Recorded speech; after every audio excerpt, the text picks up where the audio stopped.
Antes do papo, vocês sabem que isso aqui acabou de virar um show de calouros, não é mais o Flow.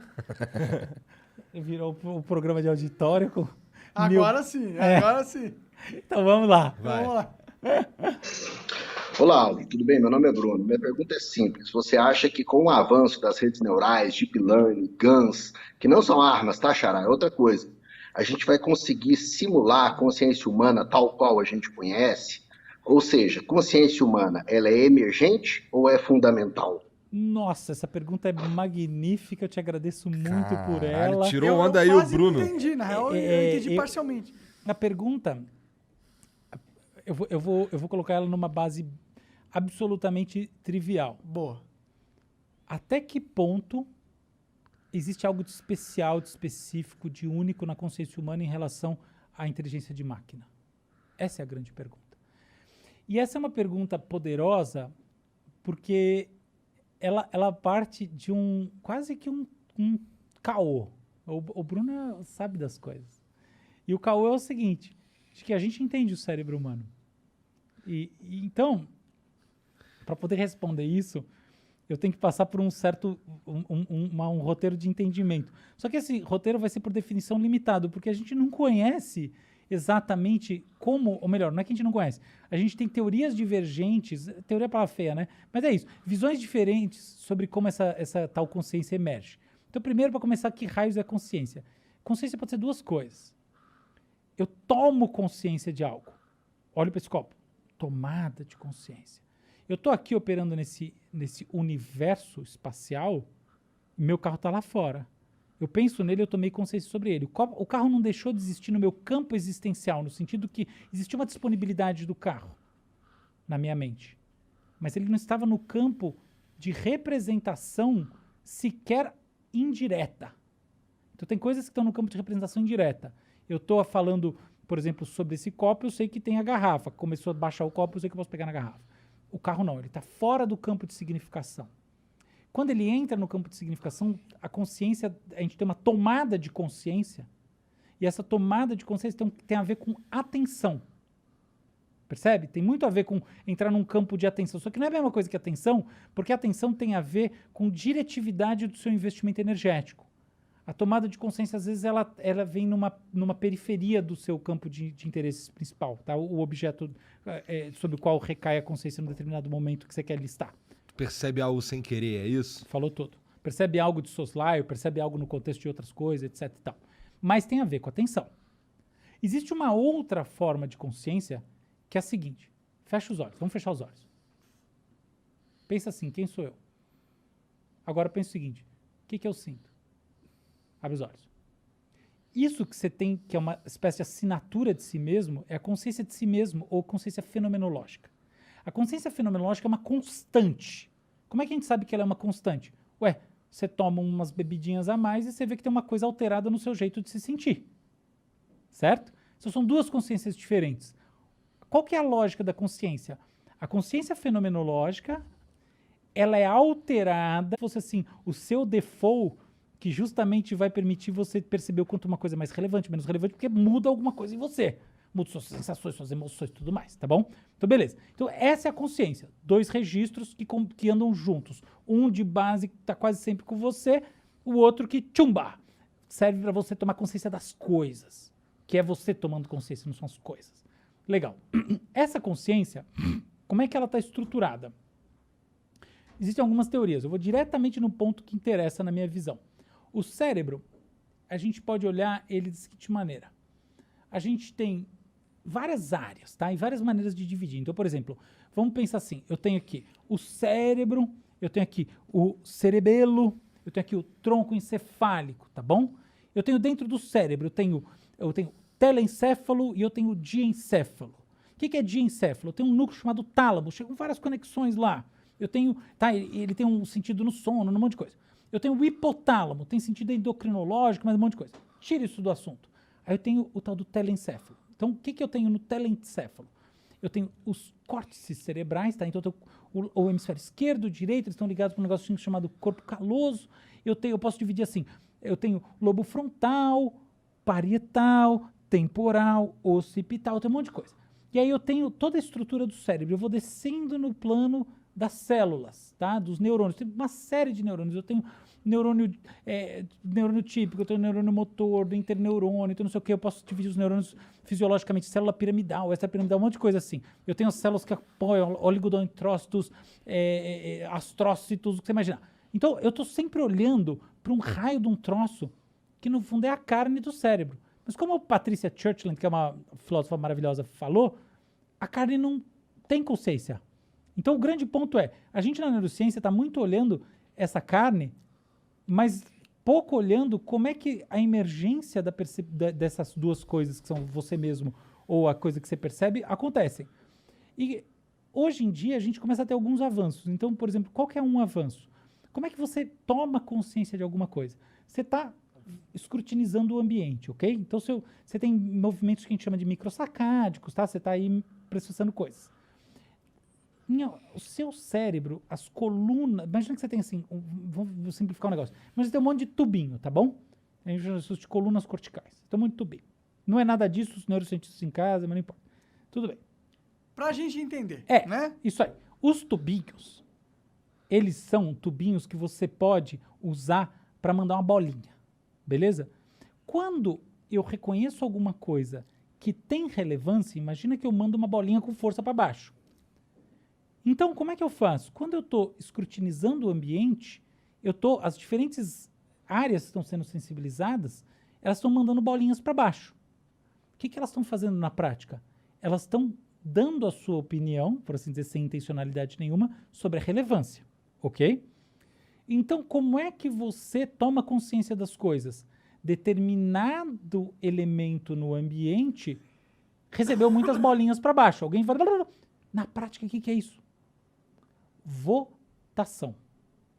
A chave para o entendimento de como funciona a fenomenologia da consciência é a votação. Cara, que loucura isso, mano, porque... Eu espero que não tenha ninguém assistindo esse programa, porque eu quero escrever sobre isso, não quero que ninguém me copie. Mas eu tô muito... Olha, eu acho difícil copiar você, viu? Porque por mais que eles escutem eles não vão conseguir explicar. Né? E eu sei que tem muita gente assistindo, o programa é maravilhoso. Mas olha só, no final das contas, qual que é o X da questão? O cérebro vota. E a sua consciência é a emergência de padrões vitoriosos num processo que está distribuído. E aí vem a parte mais pessoal minha, que na minha visão lembra muito um blockchain. Porque o blockchain é essa estrutura distribuída, descentralizada, entende? Então, cadê o homúnculo dentro do cérebro escolhendo o que você toma consciência? Ele não existe. Ele é determinado pela relação entre os elementos que são no seu passado e na sua biologia e nos seus interesses futuros relevantes e as votações que seu cérebro faz. Se você está mais desatento, você passa por um e não percebeu. Por quê? Na prática quer dizer que células específicas que são sensoriais e que poderiam te levar à fixação não atuaram. Tá? Então o que isso tem de importante? Por que eu estou falando tudo isso? Não é para dar vamos fazer o solinho sobre conhecimento do cérebro e teoria. Não é nada disso. É porque esta votação quer dizer o quê? Quer dizer que o que importa são poucas células atuando. É a seletividade. Agora, vamos olhar uma rede neural, como ela funciona. Imagina que, por exemplo, imagina que eu tenho uma imagem, tá? Eu quero fazer reconhecimento de números. Então, eu tenho um número que alguém escreveu com a mão. O número é 7, tá? Então, eu tenho um grid de pixels, tá bom? Os pixels são todos, originalmente, eles eram pretos. Alguém escreveu com uma coisa meio, tipo, pensa um lápis meio branco, tá? E aí tem umas partes que estão meio... Alguns pixels estão meio cinzentos, porque eles têm um pedaço que foi escrito, outro que não foi, e tem uns que estão até inteiro brancos, tá bom? Então, imagina que eu tenho aqui 100 pixels, tá? Que formam esse grid. Aí imagina que eu tenho uma rede neural que tem 4 camadas. Eu tenho uma camada de entrada, 2 camadas no meio e uma saída. Como é que ela funciona, essa rede neural? Eu vou pegar esse número, então eu tenho esses 100 pixels, e eles vão entrar na entrada dessa rede neural. O que quer dizer na entrada? Quer dizer que os neurônios dessa rede neural, os que são, na verdade, parâmetrozinhos, tá bom? Eles estão... Pensa assim, pensa que eu estou falando de pixels, esses 100 pixels, então eles podem estar... Se ele for branco, pixel, ele vai ter o número 1. Se ele for preto, ele tem 0. E os cinzas têm um número intermediário. Meu objetivo é identificar que número está do outro lado. O número foi escrito à mão, eu quero saber digitalmente que número que é. Uhum. Então eu entro na primeira camada com esses pixels, tá bom? Eu tenho uma segunda camada que vamos dizer que ela não é assim que funciona. ela está processando as retas. Tá bom? Então, por exemplo, eu tenho uma reta para cá. É o padrão dos pixels. No padrão de retas. reta. Em retas. O outro, eu tô processando ângulo, tá? Então, o número 7 tem um ângulo, tá bom? Então, vamos dizer que é isso. Não é assim que funciona. O que acontece? Originalmente, eu passo por essa camada, eu não treinei nada do algoritmo. Ele vai cuspir do outro lado uma coisa randômica. Quer dizer o quê? Eu tenho uma bolinha que é branca, outra totalmente preta, várias delas são cinza, eu não sei que raios que é. O que eu vou fazer? Eu vou ter um cálculozinho que eu vou fazer entre cada bolinha. Eu sei que o número que importa é o número 7, tá? Então eu tenho de 0 a 9. Então eu vou falar assim, o que eu quero é que o número 7 fique branquinho e todos os outros fiquem completamente escuros. Então existe uma fórmula para calcular o erro. Na verdade, a gente calcula o erro ao quadrado, não importa o que é isso. O que importa é o seguinte, eu tenho uma fórmula para calcular o quanto o algoritmo errou. E eu tenho uma técnica chamada backpropagation que vai fazer com que esse erro, esse sinal de erro, se propague para dentro da rede, ao contrário. Para treinar os negocinhos, para chegar lá no final e só acender o branquinho do número 7 e os outros todos ficarem escuros. O que isso significa na prática? Que todos os neurônios da rede neural estão conectados entre si, gerando esse output. Olha como é diferente no cérebro. Então, uma das principais diferenças, respondendo ao Bruno, é a esparsidade, não sei falar isso em português, é o caráter esparso da atividade neural em relação à atividade das redes neurais artificiais. Isso eu acho que não tem, se tiver 3, 4 papers no mundo escritos sobre isso, é muito, tá? Então eu não quero que ninguém roube minha ideia. Mas é isso. O caráter esparso é fundamental. Então, assim, como é que a inteligência artificial vai se tornar consciente? Primeira coisa, ela tem que ter atividade esparsa. Porque se ela dispara, o cérebro também dispara ao mesmo tempo, tá? Um monte de coisa ao mesmo tempo. Sim. Aí você tem o quê? Uma convulsão. Entende? Então, a esparsidade é determinante para a gente poder ter esse fenômeno. Segunda coisa. Deixa eu só te interromper um pouquinho, Claro, só para ver se eu estou entendendo o que está acontecendo. Até agora foi só a primeira coisa. Só a primeira coisa para a gente ter consciência na máquina. Sim. Você está falando que a forma com que a nossa consciência emerge do nosso cérebro funciona de um determinado jeito. E que se essa inteligência artificial fosse gestada ou gerida, ela não conseguiria funcionar desse mesmo jeito? Não, eu estou dizendo o seguinte, não tem nem como ela começar do jeito que ela está arquitetada hoje em dia. É isso que você falou, só que ainda de uma forma ainda mais radical. É assim, a rede neural hoje em dia, ela funciona, o padrão, a arquitetura dos neurônios é diferente do que faz a gente tomar consciência das coisas. É isso que eu estou dizendo, primeira coisa, entendeu?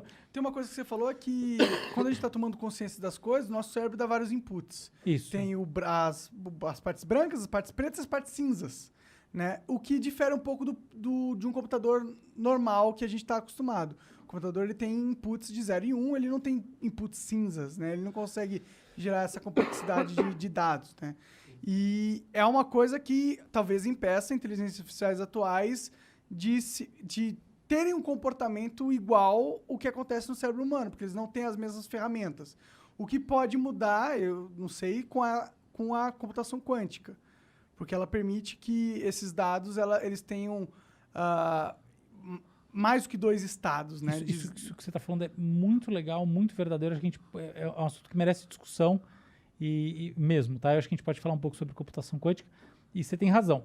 Mas aqui, sobre esse ponto específico é o seguinte, vamos ficar no simples assim, a arquitetura do cérebro é diferente de uma arquitetura típica de rede neural artificial. Tá. Primeira coisa. E isso tem a ver com a tomada de consciência, sim.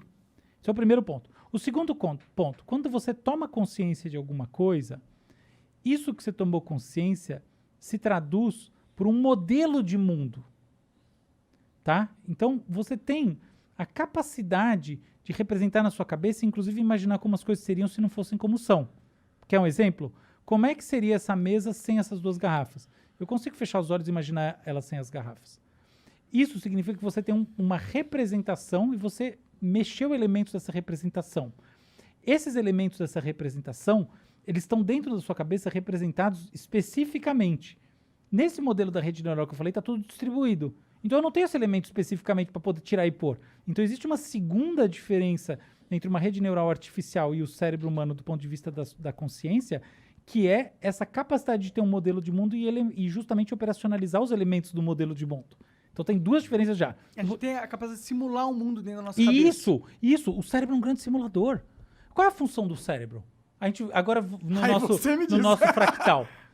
Aquela hora você falou, não, a gente ficar descansando. Não, custa energia. A função do cérebro, tem várias, mas tem uma que é indiscutível. Prospectar o futuro. Veja bem, o presente, se pintar o leão aqui para jantar a gente, já era, cara. Já era. É o futuro que importa. Vou empurrar você correndo. Eu também. Então, eu vou tocar o djembe pra ele, eu acho que ele vai ficar... Fala, nossa, olha, eu tô em casa, tinha quieto. Vai ficar com vocês aí. Eu que vou me fuder, que eu sou mais gordinho. Boa. Entende? Então, a prospecção de futuro é uma das grandes bases evolucionárias, carregar esse negócio gigante, protegido por uma mão cheia de osso, custa um monte de energia. E essa prospecção do futuro significa o quê? Que você vai criar um modelo de mundo que está alinhado, do ponto de vista evolucionário, com aquilo que você vai fazer daqui a pouco. Certo? Você não precisa criar um modelo muito complexo de mundo. Você precisa apenas criar um modelo... Inclinações para agir depois. Inclinações que a gente chama de intencionais. Então, olha só. Quando a gente vai falar do que é essa atividade da consciência, ela é uma atividade que apesar do tempo... é muito engraçado isso, né? A gente fala muito do presente, estar no presente. Mas quanto dura o presente? Já fez o cálculo de quanto dura o presente? Presente não existe. Acabou. Boa. Ele dura alguns... Então, é muito engraçado, né? O presente não existe. O presente está entre o não existe e algumas frações de segundos que são determinados pessoalmente por cada um. O presente, na verdade, é um futuro breve. Isso, Uma construção exato. nossa. Exato. Entendeu? Então a gente está sempre nesse processo. É isso. E aí, nesse processo, o que acontece? A gente usa representações de mundo injetadas da nossa intencionalidade. Tem um cara muito interessante que falava isso de um jeito difícil, chama Heidegger, que falava, na verdade, isso, apesar dele falar difícil, ele falava isso de uma maneira que os intérpretes dele traduziram de maneira muito bonita, tá? Então, tem um especial chamado Merleau-Ponty que falava isso de um jeito brilhante. Mas o que importa esse é o papo. Então você tá nessa flecha, usando a realidade presente, nesse tal vir a ser, nessa transformação, tá? Essa transformação só pode existir porque existe dentro de você um impulso para transformação. Mas que raios de impulso que tem numa rede neural artificial? Nenhum. Você entende? A rede neural artificial, ela está traduzindo parâmetros matemáticos em alguma coisa. Então, qual que é a propriedade essencial da consciência que se perde nisso? A consciência das coisas não é simplesmente assim, olha um copo. É tipo, opa, olha um copo, vou tomar um vinho. Entende essa questão, o X das coisas? Uhum. A gente não toma consciência das coisas meramente porque elas existem. Igual eu falei, você está escrutinizando o ambiente, você toma consciência do que é relevante. O conceito de relevância é o conceito fundamental aqui. E isso é a segunda coisa, respondendo pro Diego. Pro Bruno, perdão, desculpe. Pro Bruno, que entra nessa equação, que é o quanto a consciência é determinada por essa coisa que a gente faz. Vou colocar essa coisa de uma maneira que é filosófica, mas eu acho legal e é rápida. É o seguinte, imagine quantas direções da nossa tomada de consciência existem. Quantas intenções a gente tem no mundo? Infinitas. Quantas intenções existem no mundo? Linhas de força. 3. Não é infinitas? 3. Na minha visão, 3. 3? Quais sons? São assim. Quais sons? O cara tá bêbado. Tô vendo, desculpa. Vinho é bom. Não, mas é muito legal. Porque a gente tá muito solto aqui, né? Tá demais. E a pergunta, por sinal, a gente tá respondendo junto aqui nós três a pergunta, mas sem pressa para chegar no final. Não tem pressa. O processo. É a experiência psicológica. Então, olha lá. Eu tenho esse copo de água. E eu tenho dentro de mim um impulso, que é a vontade de tomar água. Olha só o que vai acontecer. A água estava aqui. Agora ela está aqui. O que eu fiz? Eu alterei um estado do mundo. A água foi aqui. E esse estado do mundo foi alterado para quê? Para eliminar um estado da mente. Qual era o estado da mente? Vontade de tomar água. Então o que eu fiz? Eu fiz um flush DNS, eu eliminei do meu cache um estado da mente. Qual é o estado da mente que eu eliminei? Um estado intencional da mente, que era a vontade de tomar água. Então, o que eu fiz? Eu corrigi um estado da mente de acordo com o estado do mundo. Eu fiz uma correção mente-mundo. Certo? O que é uma correção mente-mundo? Eu faço qualquer coisa a partir de alguma coisa que está acontecendo na minha mente. Qualquer movimento desses intencionais é isso. Tudo que você vai fazer. Eu vou criar um podcast. Não, eu vou comprar um microfone. Não, eu vou dar um trago no cigarro. E etc e tal. E de onde vem esse estímulo, né? De onde vem essa intenção? É uma coisa primordial. Ela pode vir de muitos lugares, mas, sobretudo, o que importa da intenção é o seguinte. Existe um processo mental que te leva a fazer. Como é que a gente sabe isso? Porque em vez de tomar essa água, se, por exemplo, eu estimular seu cérebro de determinadas maneiras, seu hipotálamo, etc., talvez você não tenha vontade de tomar água. Então, existe uma eu não vou chamar isso de uma programação, porque é ingênuo, porque o cérebro não é... A dicotomia hardware-software não funciona tão bem no cérebro, mas existe, de fato, uma implementação, e essa implementação está determinando o seu comportamento. É isso que importa. E eu fiz uma correção de um estado do mundo a partir de um estado da mente. Agora, olha o seguinte. O Igor, ele é um cara que sabe jogar futebol. Ele conhece as regras do futebol, hipoteticamente. E eu quero aprender as regras do futebol de verdade, assim, escanteio, se eu posso tirar o pé do chão, isso, aquilo. Então eu vou jogar com ele e vou perguntar uma série de coisas para ele. As regras do futebol existiam no mundo. Onde, por exemplo? No cérebro dele. E o que eu vou fazer? Eu vou alterar num estado do meu próprio cérebro, do meu próprio ser, para me acoplar, me amoldar a um estado do mundo. Então eu fiz uma correção de ordem contrária. Uma correção mundo-mente. O mundo gerou alteração na minha mente. O que é isso? Aprendizado. O que faz a inteligência artificial de hoje em dia? Aprendizado de máquina. Correção mundo-mente. Então essa é a segunda linha intencional. De dentro para fora, de fora para dentro. E existe uma terceira. Imagina que eu sou, por exemplo, um romancista. Eu pensei em um personagem. Aí eu pensei o segundo personagem. Eu falo, puta, mas tá meio dissonante, né? Não tá virando. O que eu faço? Altero um personagem em relação ao outro. Pensa que eu tô pensando em qualquer coisa. Eu pensei uma coisa. Mas eu falo, puta, mas essa ideia em relação àquilo que eu acabei de falar, eu dou um tapa na ideia. O que eu fiz? Eu alterei um estado da minha mente de acordo com outro estado da minha mente. É uma correção mente-mente. Esses 3 estados intencionais resumem todos os estados intencionais que existem. Então, eu corrijo o estado do mundo para acomodar um estado do meu ser, meu estado fisiológico. Eu corrijo um estado do meu ser para se acomodar um estado do mundo. E eu corrijo um estado do mundo, o estado da minha mente, o estado do ser, a partir de outro estado do ser, que é uma coisa que basicamente o ser humano que faz. Tá? Quase ninguém faz isso. É o que eu saiba, na verdade, vamos ser simples. Isso é uma propriedade tipicamente humana. Então, essas maneiras de se relacionar com a informação e com as transformações que você pode fazer a partir de impulsos são determinantes da consciência que você toma. Porque a consciência de aprender é diferente da consciência de fazer, que é a consciência de pensar. E essas consciências todas não podem ser emuladas numa máquina porque ela simplesmente está cuspindo parâmetro. Então tá respondido, acho que a gente pode ir para a próxima e depois falar de computação quântica. Beleza. Tá.